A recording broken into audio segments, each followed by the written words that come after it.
guys, how are you? Hello, doing good. How are you? I'm good. How are you, Nancy? I'm doing pretty good. How was work today? It was a little bit chaotic, because I was working an event and it was outside, and it rained this morning. Oh no. But thankfully it didn't get completely rained out. We just got a little bit of a later start to the day, but there were still people coming to the event despite the rain in the morning, so that was nice. Yeah, I think you guys early this morning had the storm that we had last night that was like really gnarly. Oh, maybe. It didn't seem that bad, but it might have been like really bad early this morning. Okay, Um, like before I woke up early. very good. How was your weekend, Harley? It's been good. I went to lunch yesterday with my best friend and then we sat outside as it was drizzling and read books and had wine. And then today, her and I went to library book sales. Went Ooh. to two and discovered actually a lot of the libraries in our area have their own bookstores like set up all the time inside of them. So Huh. I got like oh, 30 books Oh or my god. okay, look, no. Okay, look, no. I got the two books of the Twilight Saga that I didn't already own. Mhm. And then I got all of the Charlene Harris is the author of the series that True Blood is based on. Okay. And I've heard those are like light, really fun reads, but there's like 15 of them. So those were all at one of the places, so I got them. I got all of those because I need something lighter that's more fun to read in between these heavy books that I've been consuming. Mhm. And then I got copies of the next two of the Mortal Instruments books that I'm reading because I used to own them all, but I don't. I'm still reading the Sick Boys series. I'm on book 7, the last book, and it's been a wild ride. It's been a good time. Book 7 is called Vengeful Rotten Casualties. So, it was really fun. Okay, so it's the Sick Boys series by Lucy Smoke. Um, it's like any good dark romance series, it starts off, like shallow waters, like, the usual kind of possessive man. But then by book 7, we're like, oh yeah, this is dark. And I'm having fun. What about you guys? What are you reading? I'm still reading the same things as last time we recorded, so still making my way through Forever Rain and listening to Legendary on audio. Are you having the best time with Virgo Rain? I love that book so much. It's like branded It's on really good, and like I genuinely the only I'm procrastinating on reading it because I don't want it to end. It's like I'm not gonna get I'm not gonna get to read be in that world again for the first time unless Vanessa decides to give us a prequel novella or something. I've been um begging her. She released on her Discord the bonus chapter for her release list. Like she's getting ready. Well, as of the date we're recording, she's getting ready to release Feather Rain. So she's been doing like giveaways and fun stuff like that on her Discord. And she released the bonus chapter that was voted on by us as a pre-order incentive, and I cried. Like as soon as I like started reading it, I started Aw. bawling like big baby tears. I was so I was so happy. Like it was a very happy chapter. I was just like crying. I was like, I miss them so much. I did not expect to miss them like that. And then I was back and I was like, oh, like it was very embarrassing. I still haven't read the bonus chapter yet because I'm, like, saving it for a time when, like, I need it, and and I can't wait. I heard everyone was, like, saying such good things about it, so I can't wait to read it. Yeah, it's really cute. I am reading City of Ashes by Cassandra Clare, by my girl, Cassie Clare. And it is the second book in the Mortal Instruments series. It came out in like 2009, but my book club is reading them. So I think last time we recorded, I was like just sprinting through the first book so I could catch up with my book club. Mhm. Um, But now I'm actually reading it at the time that I'm supposed to be reading it. And these people, if you have not read these books, they're YA.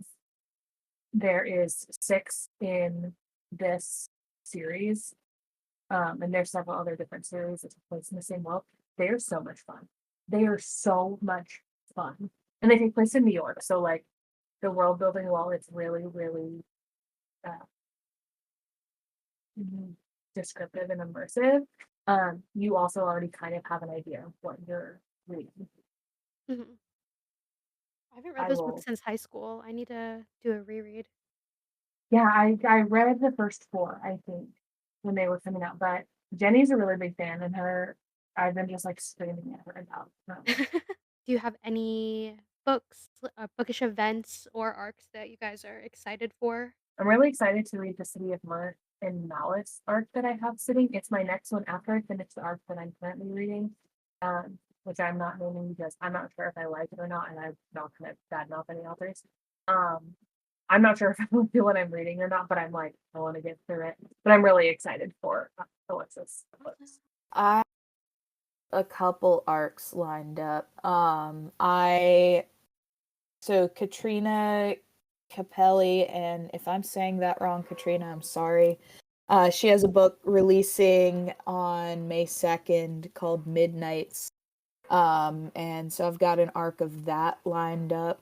And one of my friends actually got that same arc. I didn't know she even followed Katrina. But I saw it on like her reading tracker on her stories, and she said she read it in like a day. It was a really quick read for her. So I'm excited to read that one. I know Katrina's book was heavily inspired by Marvel. We've got, that interest in common, so I'm excited to see that. And then I also have Princess of Air by another name that I'm probably going to butcher, Natalie Camerata. But I'm excited about that one as well. That one releases June 11th, I think. But Libby talked really highly of it, so I'm excited for that one as well. I wanted to read that one. I forgot to submit my ARC application though. Is it still on? I know it was on NetGalley. I don't know if it's Ooh. still on there. Okay, I might have to apply for that. I don't have any arcs right now, but I'm really hoping I get chosen for Avina St. Grave's next book, Fiery Little Thing. But other than that, I have a book club book I need to read still, and then I think I'm gonna do a whole reread of a lot of the Coven books that are releasing their final books this next coming months because I just really wanna immerse myself in the world before the final books come out. I think I'm probably gonna reread. Um, Actually, you know what? I don't know if I'm gonna reread The Lost God before the Double Standard comes out because I don't know if I'm ready to do that to myself emotionally. But I probably will read um, the Kindred's Curse saga because that didn't wound my soul quite as deeply. And that is no offense meant to the author, but Sheila just really stabbed me in the heart. At least with Kindred's Curse, it's like the things that really, really hurt, you can mentally prepare for with the reread. I don't know, I still feel like it's gonna hurt pretty bad though. I think so. Okay, I took me a second to like figure out in my brain what I actually wanted to say when I was saying that she was seriously really hurt. Okay, so the Kindred's Curse, like, yes, it hurt. There are things that really hurt my own feelings. And there was things that happened to the characters that really upset me. But the Lost God just feels so much more personal because I connect so deeply with one of our main characters. Like me and him, we are the same. Mhm. So when all of the bad, not bad, when all of the sad, upsetting things happen to him, I wanted to just meet myself right on Oh, wait, who is it? Is it Xander? Yeah, Oh, Sandy. Okay, I'm not gonna say anything else for the people that haven't yeah, read because it yet. somebody hasn't read the books yet. I'm working on it. It's okay. We need a representative of someone not, as entrenched in the cult. as Harley and I I. mean, I'm entrenched in the cult. I just haven't read all the books yet. That's fair. That's fair. I am in all of the servers and I am active in them. You But cause chaos. yes. Speaking of all these arcs, why don't we talk a little bit more about what an arc is for the people who might not have heard of that term before or are newer to the community? Harley, can you tell us a bit more about what is an arc? Yeah, I would love to talk about what an ARC is. ARC is ARC, stands for Advanced Reader Copy. And typically you get those, you apply for those either through the author or the publisher or through like a third party like NetGalley. I think that's one we mentioned earlier. Or NetGallery. Is it NetGalley or NetGallery? NetGalley. Okay, like NetGalley, which is the one we mentioned earlier. And so it's just exactly that. It's an advanced copy of the book given to a select a handful of people prior to release so that way they can read it, review it, all that, hype it up during that very first week that the book is published. And by like hyping it up, I just mean like leaving a review on somewhere like Goodreads, Amazon, Storygraph, where it really counts for the authors. And the purpose of that is to already have the reviews when the book is released. All of the arcs that I've applied for, because I don't use the third party apps, I don't use NetGalley. I go straight through either the author or the publisher, and typically I'm seeing ads looking for ARC readers or something like that on social media, and there's usually a link. So I don't know if either of you guys have applied through a publisher or through NetGalley, if you want to talk about that process. But I literally just like fill out a Google form and then either get the email with the link to download the book, or I don't. I think that is the easiest way. I've applied through NetGalley, and it's pretty simple. You just make an account, and then if you see a book and as a part of your account, you do like a little bio, and you can talk about like your Instagram account, like where you would hype up this book, like where you would post about it, talk about like the types of books that you or like the genres that you like to read, and then you just browse all the books on NetGalley, and you basically just click a button. You just click one button, and it like sends off your application to whoever the publisher or the author, whoever's looking at that, and then you find out like in your email they'll be like you got selected, and then you can just download it right to your Kindle. So yeah, it's pretty straightforward. And then, like in conjunction with ARCs, there's also a lot of authors have street teams.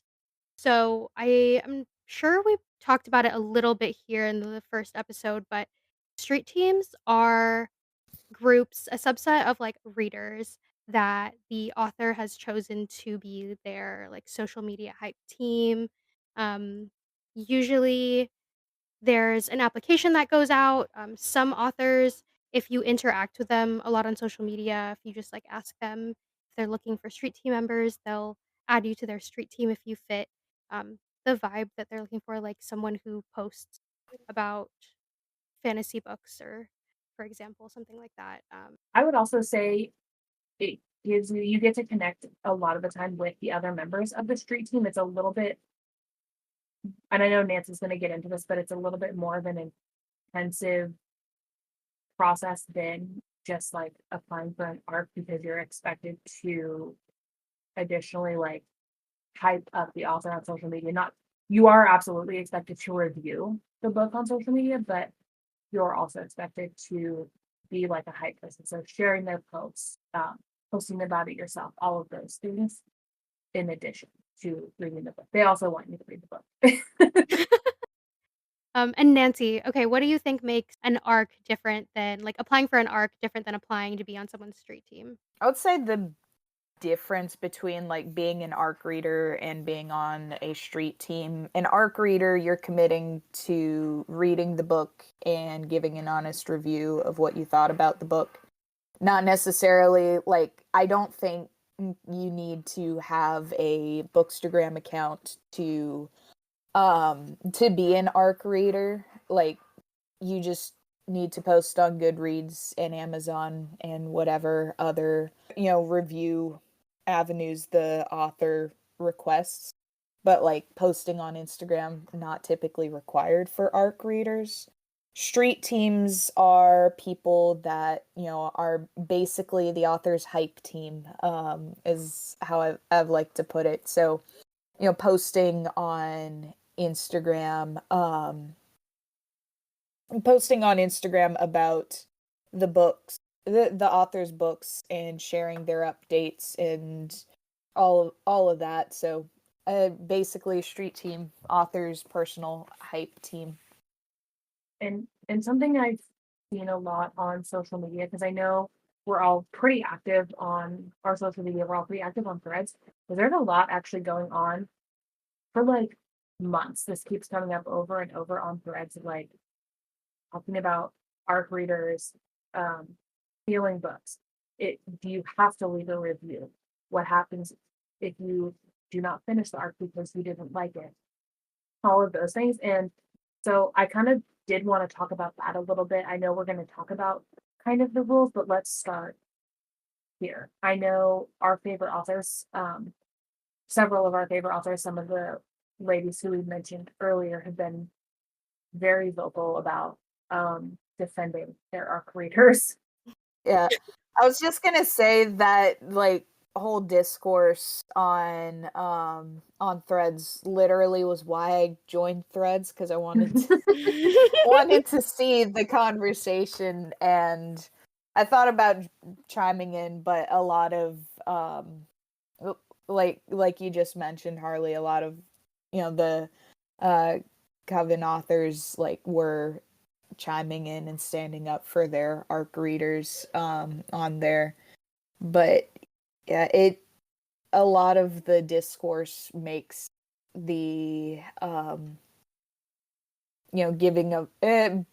giving of an ARC just very transactional, and it doesn't feel very, I guess, human, if that makes sense. Yeah. Is like, I don't know, it feels like it takes the fun out of it, viewing it that way. Makes it feel very formal. Mm-hmm. And if someone who was hesitant to apply for an ARC, or they're unsure about if they want to, like, if they're gonna finish the book, if they apply for this ARC, I think it could discourage a lot of potential readers um, from applying, and then they they get scared if they don't finish their book. I know with a lot of the authors that we mentioned that we talk to almost daily on Discord, um, they've told us that, if someone gets an ARC and the book's just not for them, they are perfectly fine with them not leaving a review, because they wouldn't want that one-star review. And I think a lot of ARC readers feel the same, where it's like, okay, like, they really appreciate getting the opportunity to read this book, but it just wasn't for them. Maybe they weren't in the mood to read it, so they just don't give any review at all instead of tanking the reviews. I think having ARC readers is definitely important to growing a new series and getting a new demographic of people who may not have read your book if they had to pay for it. When we bring on some of the authors, because friends, we're gonna bring on our author friends and talk hype the hell out of their books, because that's what we're here to do. I think when maybe we bring on some of the people who've been more very, very vocal and outspoken, like publicly about it, we should maybe have them say it in their own words, because none of us right now are published authors, so we're just kind of like, yeah, this is what our friends are saying. Yeah, that's true. I would say, as someone that is writing a book, just like coming from the perspective of, hey, I'm gonna have people that are reading my book, I would rather, people, personally, I would rather people, like, if they applied for the ARC and the book ends up not being for them or for any reason, I would rather them just, like, not, obviously not review it or put up a review before release date if it's a negative review. Obviously I want people to review it honestly, but the point of ARCs is to kind of hype up the book before release, so 1-star reviews not necessarily very helpful in that. I've had some people, like some conversations where people are like, I'm not enjoying this arc and I don't know what to do. Personally, I think I would rather them just not say anything to me.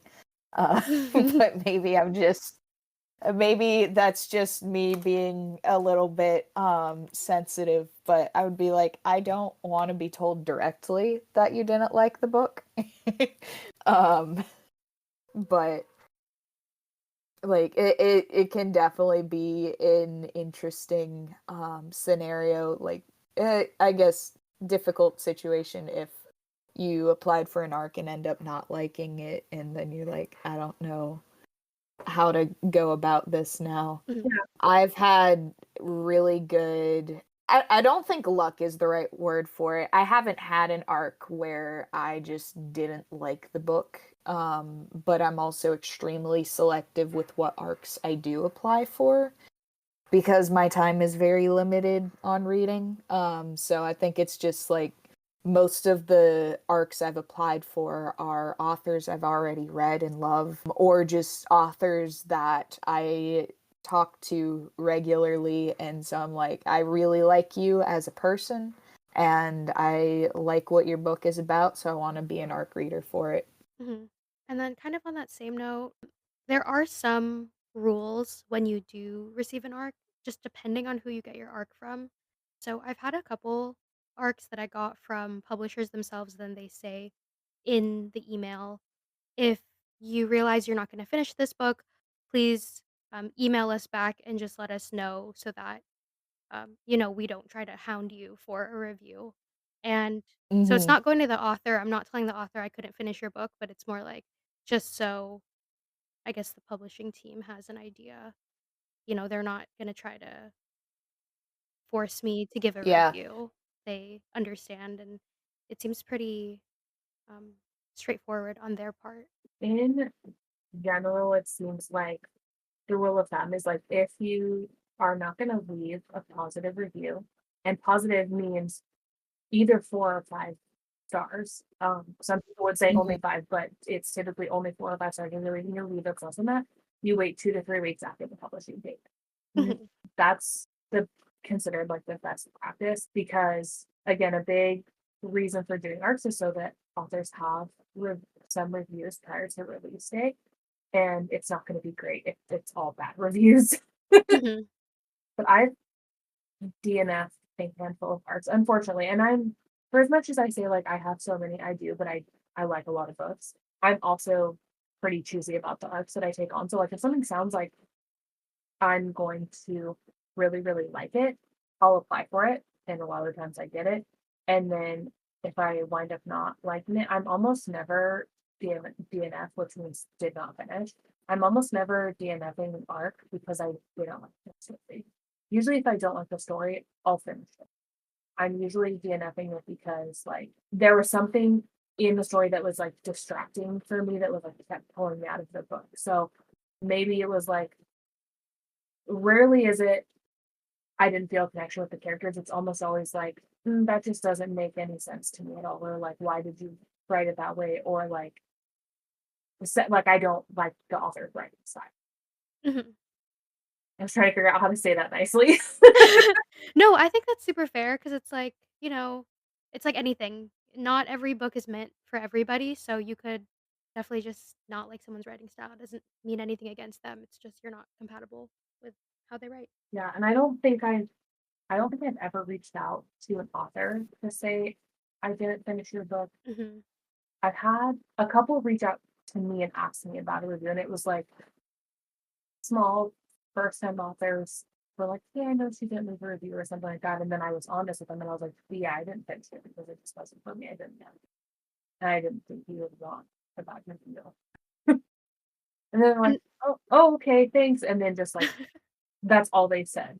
And I was like, well, you asked me so. that's fair. I feel like you went about it in a nice way. Yeah. That is exactly why, as an author, I will never be the person that like hounds people for reviews because I don't want to put someone in the awkward situation of being like, "Yeah, I didn't finish your book. It wasn't for me. I'm sorry." Yeah.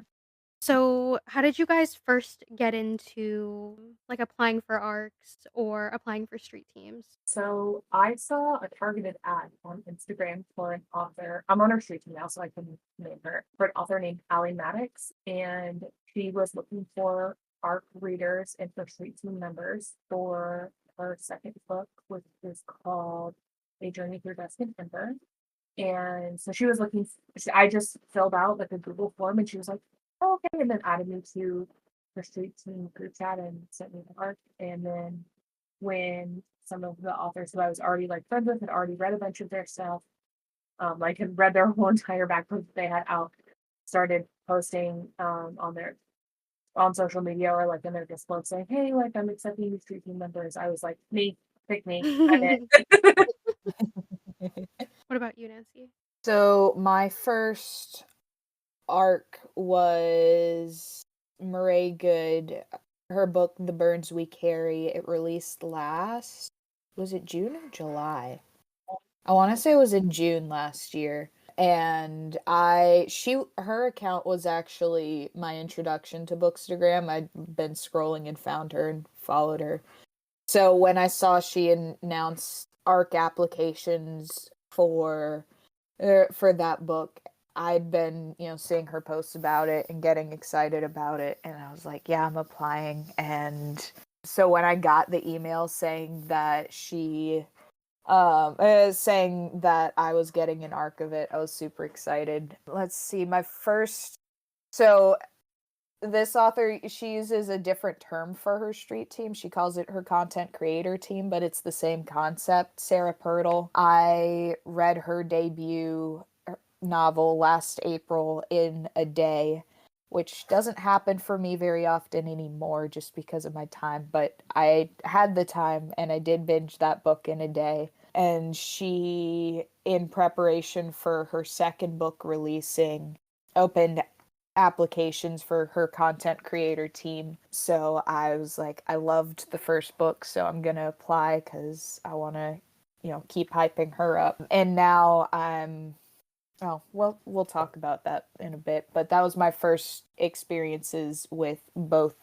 The first ARC I ever got was Welcome to Fae Cafe by Jennifer Kropf.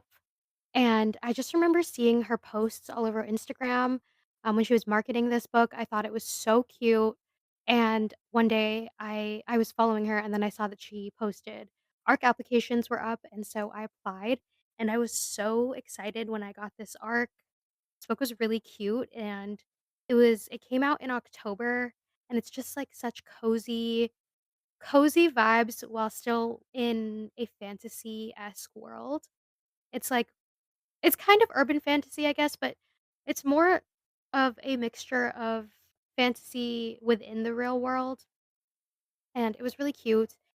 And then the first street team I got on was actually Penn Cole's street team, and for our Discord friends that are listening that know Penn, she is so funny. When she's active on Discord, she's such a hoot, and we were actually all talking about Throne of Glass. I was reading Throne of Glass for the first time with a couple of friends, Jamie and Mick, and we were just always in Discord talking every day about Throne of Glass. And one day, I don't even know how it came up, but we were like, "Wait, Pen, can we be on your street team?" And she's so sweet. She was like, "Oh, you guys want on the street team? Yeah, sure." And she just threw us in there.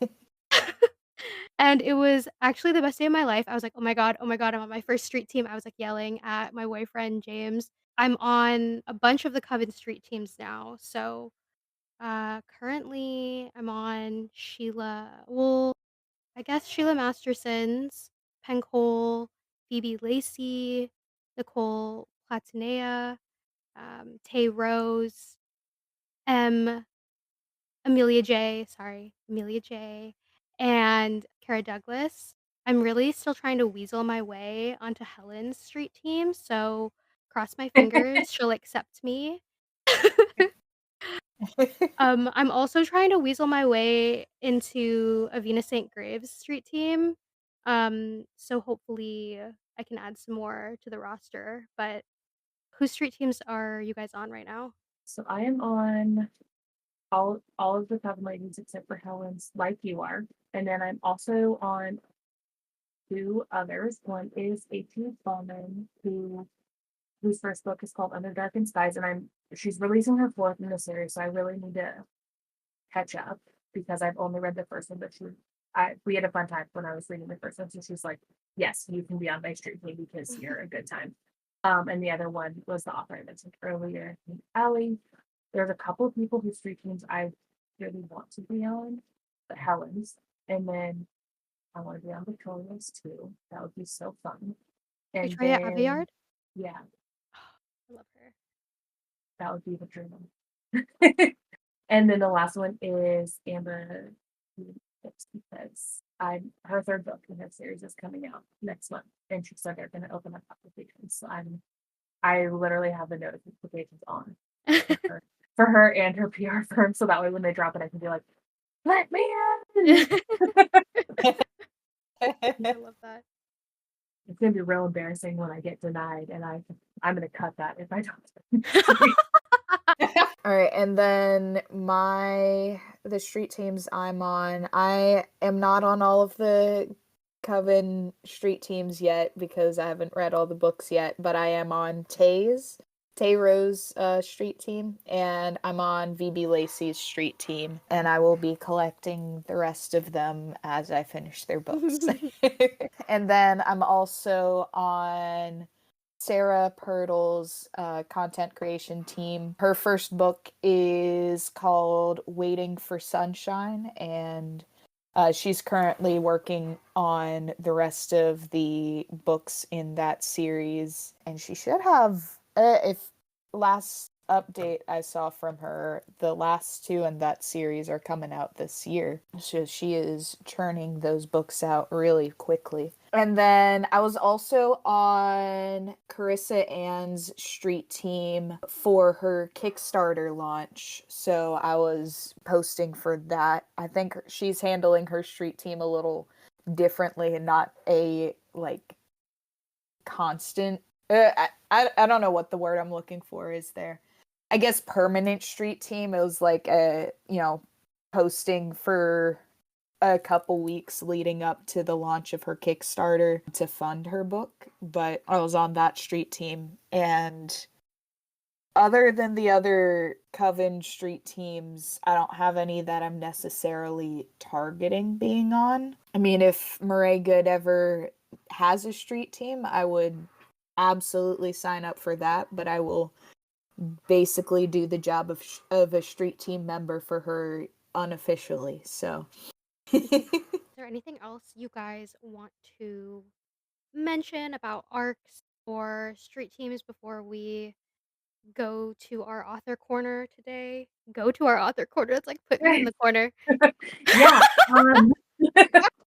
Yes, there is. So for readers who are a little bit scared or like a little bit intimidated into one, applying for arcs or street teams, and two, interacting with the authors whose arcs they have applied for or like really, really like the books, I would just encourage you to remember that one, those authors are people, just like you, just like me. And they, particularly indie authors, which is a lot of the time when we're doing street teams or arts the way that we're talking about doing arts, it's not traditionally published authors, it's indie authors a lot of the time. You get that level of familiarity with them, and it's really, really fun to interact with them in that capacity. So it doesn't need to be scary. I would encourage anyone who's interested in reading it in advanced reader copy or getting on an author street team because you love their work, apply for it. Reach out to them, let them know that you really, really enjoyed their books, and try not to be scared about it. I promise they're not scary. In most instances, the authors are just as unhinged and crazy as we are, and Yeah. but no, they love hearing from readers that love their books. I know personally, like I'm not published yet, but I know personally if I had someone, reach out to me and be like, I love, this part of your book, like I'm reading your book right now, I really love this, and that would make my day. Just like a simple DM on Instagram or something, whatever, however you're reaching out. But I know that we, being primarily fantasy readers, we yell at our favorite authors in, the Discord sometimes for the things they do. I'm pretty sure they secretly love it. No, it's a lot of fun interacting with authors and building that relationship. I know it can be kind of scary to reach out the first time, but if there's an author that you want to gush about their books to, just do it. Totally agree. Totally agree. So, does anyone else have any final words? Okay. Tell us about this author corner. Get in the author corner, Drew. Cool. I just want to make sure. Go in the corner. Okay, so in our in our author corner, I'm sorry, I'm dying. I'm just like imagining like a little like timeout corner, and then we all just like move timeout corner, and there's like a little author there sitting on a stool that's too small for them.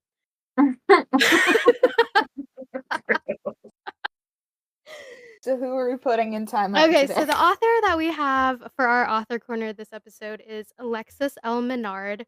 We had talked about her briefly already, but she is the author of House of Bane and Blood, and the second book in her series, it's a duology, so it's the final book in this series is called City of Mirth and Malice. By the time this episode comes out, it will be out and it'll be available on Kindle Unlimited.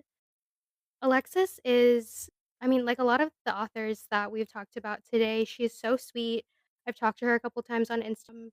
She's so amazing. She always replies to my messages. Her books are to me, I would describe it as like Peaky Blinders meets fantasy. It's kind of like gas lamp fantasy, urban fantasy. The tropes you'll see are arranged marriage, forced proximity, morally gray, gray, MMC and FMC. Morally gay. Is that what it sounded like? So you started. That's what it sounded like before you corrected yourself. Yeah, it did. Found family for sure, and I this isn't an exclusive because she posted this on Instagram, but she said so the second book, City of Mirth and Malice, is the final book in the duology. But she said she's not done writing about this world. So I'm really excited to see where she's gonna go with that because she wrapped it up really nicely. She wrapped up the story of the main characters really nicely in the second book. I haven't mentioned it yet. I did receive an arc for City of Mirth and Malice, so I was lucky enough to have read that already. And yeah, it was an amazing book. I love her storytelling. I love the take she has on fantasy. It's definitely different and scratches that itch in my brain. I'm so excited to read it. I have the arc. House of Bane and Blood I own it. It's sitting on my bookshelf. So it's been waiting for me to read. So I cannot wait. As soon as I'm done with the arc that I'm currently reading, that is my next read. So I can't wait to like yell about it on here. I have House of Bane and Blood on my Kindle, and I'm not sure exactly when I'll read it, but it is on my TBR, and I'm definitely excited to read it. Okay, well, you guys are gonna have to come yell at me once you finish because I feel like I'm always in a Discord, some Discord somewhere in the world being like, "Have you guys read House of Bane and Blood? Are you guys talking about House of Bane and Blood?" every every time I see someone in one of the Discords being like, "Has anyone read this book?" I'm like, "Hey, Drew." I know, I appreciate that. You always tag me. I'm like, "Yes, I'm here. I'm ready." I there's some good steamy moments. I've seen some of the reels she posted that, like, with some of those moments, and I'm definitely excited. Can I read you guys what she wrote in the book that I got signed by her? Yes. Okay, so for the people that also love House of Bane and Blood as much as I do, I don't know if this is still available, but Alexis has an Etsy, and she had sprayed edges, and she was signing them and selling them at one point, and so obviously I got one, and, in the note, I just said, "Can you write your favorite line from Nico?" Who's the male main character, and she wrote, "For Drew, I'm your daddy now, Nico." And I Oh fucking my god! I died! That's amazing. So yeah, everyone should read it, and That's then so good. come find me on Instagram and yell about it with me. Here's the blurb for House of Bane and Blood. In a city split into two opposing sides, power comes in many forms: bloodlines, money, love, and most importantly, secrets. An heiress in the most notorious family in Lynch Haven, Camila Marquez, is doing all she can to keep her family's syndicate, the Iron Saint Railway, from slipping into bankruptcy. When the gorgeous and depraved Nikolai Atano, the leader of a rival family, offers to pay off the inspector in exchange for her hand, she has no choice but to give up not only her throne, but her name. Nico has his own motivations for their union beyond maintaining. Nico has his own motivations for their union beyond maintaining peace with her family. A serial kidnapper known as the Collector has been ravaging the streets of Remnant Row, stirring up mistrust between natives and descendants. If Mila can help restore safety to his streets, he'll have no need for her or her family's company. Find the Collector, prevent a war between their sides of the city, and pay off the family debt before she turns 21. If Mila can fulfill her end of the bargain, she'll walk away with more freedom than she's ever had before. But this deal plunges Mila into the city's dark underbelly, where remnant magic and arcane science compete in a deadly game of depravity. When forbidden feelings rise for her new husband and dark family secrets come to light, Mila must discover the truth about her past before it gets them both killed, or worse, collected.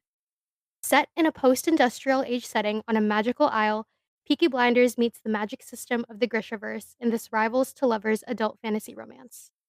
And I'm not going to read the blurb for book 2 just since there are some spoilers in there, so I just got so excited all over again to read it. right? Yeah.